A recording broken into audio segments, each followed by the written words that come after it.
Hello, my beautiful sponges. We have passed the skin diseases and mildew section. Thank the Lord. Now today we are headed into bodily discharges because that's just the way Leviticus goes. So here we go. We're just going to jump into it. Here is Leviticus 15. The Lord said to Moses and Aaron, "Give the following instructions to the people of Israel. Any man who has a bodily discharge is ceremonially unclean. This defilement is caused by his discharge, whether the discharge continues or stops. In either case, the man is unclean. Any bed on which the man with the discharge lies and anything on which he sits will be ceremonially unclean. So if you touch the man's bed, you must wash your clothes and bathe yourself in water, and you will remain unclean until evening. If you sit where the man with the discharge has sat, you must wash your clothes and bathe yourself in water, and you will remain unclean until evening. If you touch the man with the discharge, you must wash your clothes and bathe yourself in water, and you will remain unclean until evening. If the man spits on you, you must wash your clothes and bathe yourself in water, and you will remain unclean until evening. Any saddle blanket on which the man rides will be ceremonially unclean. If you touch anything that was under the man, you will be unclean until evening. You must wash your clothes and bathe yourself in water, and you will remain unclean until evening. If the man touches you without first rinsing his hands, you must wash your clothes and bathe yourself in water, and you will remain unclean until evening. Any clay pot the man touches must be broken, and any wooden utensils he touches must be rinsed with water. When the man with the discharge is healed, he must count off 7 days for the period of purification. Then he must wash his clothes and bathe himself in fresh water, and he will be ceremonially clean. On the 8th day, he must get 2 turtle doves or 2 young pigeons and come before the Lord at the entrance of the tabernacle and give his offerings to the priest. The priest will offer 1 bird for a sin offering and the other for a burnt offering.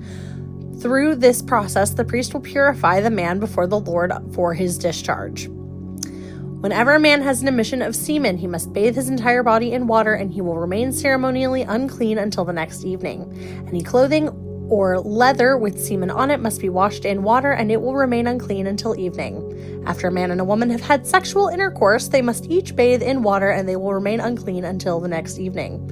Whenever a woman has her menstrual period, she will be ceremonially unclean for 7 days. Anyone who touches her during that time will be unclean until evening. Anything on which the woman lies or sits during the time of her period will be unclean. If any of you touch her bed, you must wash your clothes and bathe yourself in water, and you will remain unclean until evening. If you touch any objects that she has sat on, you must wash your clothes and bathe yourself in water, and you will remain unclean until evening. This includes her bed or any other object she has sat on. You will be unclean until evening if you touch it. If a man has sexual intercourse with her and her blood touches him, her menstrual impurity will be transmitted to him. He will remain unclean for 7 days, and any bed on which he lies will be unclean. If a woman has a flow of blood for many days that is unrelated to her menstrual period, or if the blood continues beyond the normal period, she is ceremonially unclean. As during her menstrual period, the woman will be unclean as long as the discharge continues. Any bed she lies on and any object she sits on during that time will be unclean, just as during her normal menstrual period. If any of you touch these things, you will be ceremonially unclean. You must wash your clothes and bathe yourself in water, and you will remain unclean until evening. When the woman's bleeding stops, she must count off 7 days, then she will be ceremonially clean. On the 8th day, she must bring 2 turtle doves or 2 young pigeons and present them to the priest at the entrance of the tabernacle. The priest will offer 1 for a sin offering and the other for a burnt offering. Through this process, the priest will purify her before the Lord for the ceremonial impurity caused by her bleeding. This is how you will guard the people of Israel from ceremonial uncleanliness. Otherwise, they would die, for their impurity would defile my tabernacle that stands among them. These are the instructions for dealing with anyone who has a bodily discharge, a man who is unclean because of an emission of semen, or a woman during her menstrual period. If it applies to any man or woman who has a bodily discharge, and to a man who has sexual intercourse with a woman who is ceremonially unclean. Okay, so that was not nearly as long as some of the other ones. But I want to do a quick note here of why this matters. And this is such a bizarre place to say, let me tell you why this section is so important. If you recall the story of the woman with the issue of blood that we find in the Gospels, and I will try and link that when I send out the text for where that story is. This is the law of Moses that was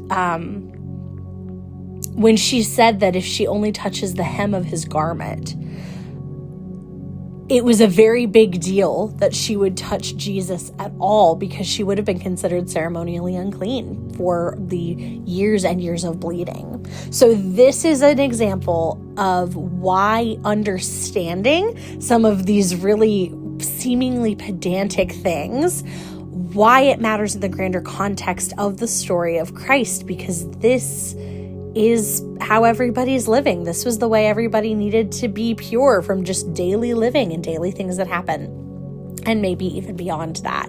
So just an interesting little tidbit there. Like I said, I will try to link that story from the Gospels here when I send that out. And of course, you get a joke for the day. I really liked this one. What do you call a fish wearing a bow tie? Sophisticated. Sophisticated. I hope you have a wonderful, whatever the time of day you are having, get into your thankful mindset as we head into Thanksgiving tomorrow.